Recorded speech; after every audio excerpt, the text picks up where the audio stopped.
Hello everyone and welcome back to another tutorial from Gameplay Classic. In this video, I'm going to show you how you can change your active racer on the Disney Speedstorm game. So let's get started right away.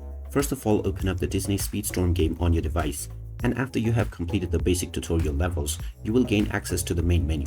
From here, tap on the racers option at the right side, and now you will see all of the racers that you have unlocked. The ones that have not been unlocked will have a lock icon.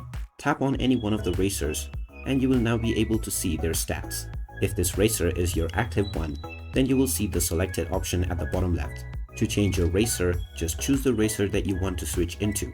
And now tap on the select button at the bottom left corner. This will now change the racer into your active one. And now you can start playing and racing as this character right away.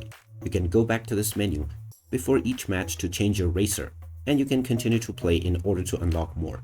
So there you have it. That is how easy it is to change your active racer on the Disney Speedstorm game. If you find this video helpful, don't forget to hit that like button and subscribe to our channel if you haven't done so already. Also ring that notification bell for more useful tips and tutorials. Thanks for watching, and I will see you again in the next one.